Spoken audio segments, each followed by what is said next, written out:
Hello everyone, welcome to Eurasia Language School. My name is Manjeet and today we are going to discuss the topic IELTS line diagram, which comes in academic task 1. So here I am going to teach you some of the adjectives and some of the adverbs which helps in enhancing your task 1 module, which is the writing one. So let's begin. We'll first start with the adjectives. Most of you know what the adjectives are, but still those who doesn't, I'm going to explain what the adjectives are. Everyone sees these lines in their line diagrams. Some of them like this, some of them are like that, and some are in a wavy curve, some are hitting a peak. So what type of adjectives we use for them? Starting with a line which is hitting a peak. It's going up. For them, adjectives we use are increased, jump, rose, flew, grew, rocketed. Now how are these adjectives going to help us? I will tell you later in the video. And similarly, for line which is going like this, we can use adjectives like decreased, fell, dropped, went down, or sank.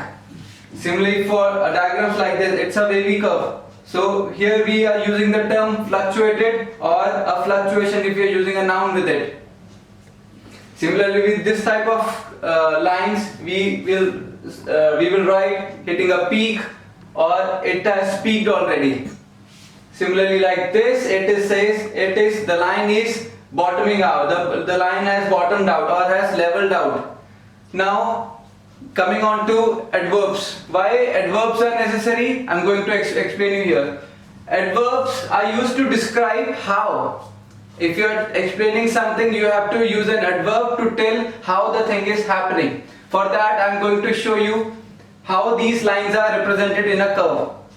Line which you see, this is in comparison with each other, not as an individual, but these all lines are in comparison with each other. So a line, if you see, is going up. We use the adverbs such as sharply, rapidly, quickly. You may know all these words, but where to use them, I am going to tell you today.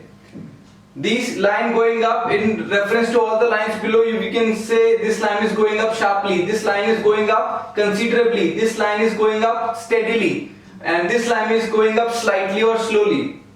How these are going to help us? First, let's see an example here.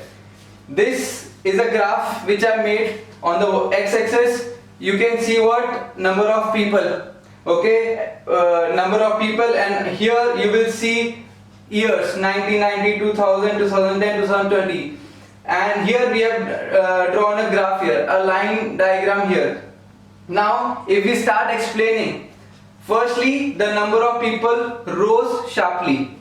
This is the line which we are explaining from here to here.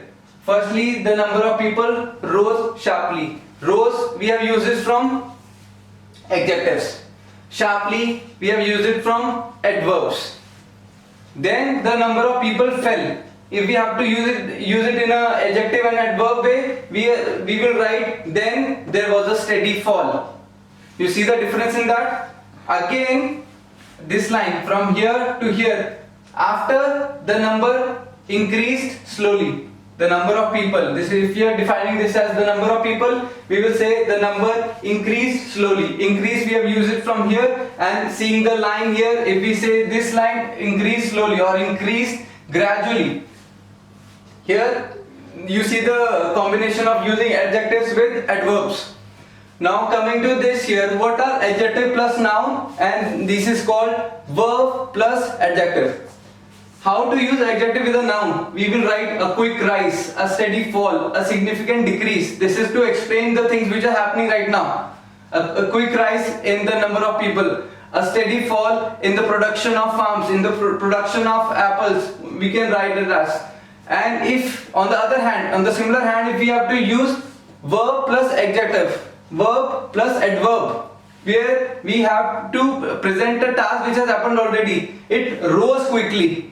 In the past, the number of people rose quickly and it got to such a number. Similarly with this, fell steadily and increased slowly, decreased significantly. Where are these words used? You may ask, where are these words used?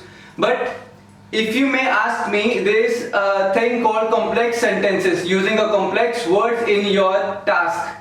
These words create an impression on the examiner. These words create an impression on the person who is taking your exam, that yes, he knows adjectives and yes, he knows or she knows adverbs.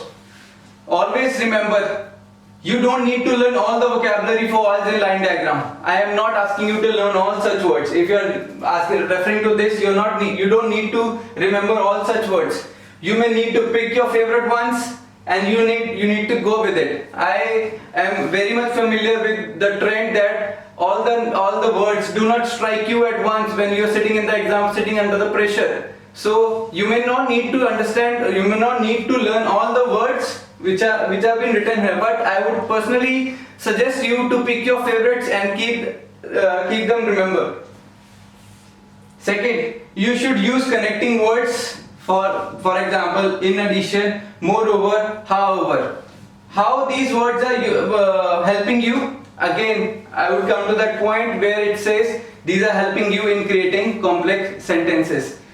In a paragraph, in a task which is given to you, using these words in between body passages or wherever you like, this helps in increasing the chances of getting your sentence a little bit bigger, making it a complex sentence, not a simple sentence, not even a compound sentence, but what? A complex sentence.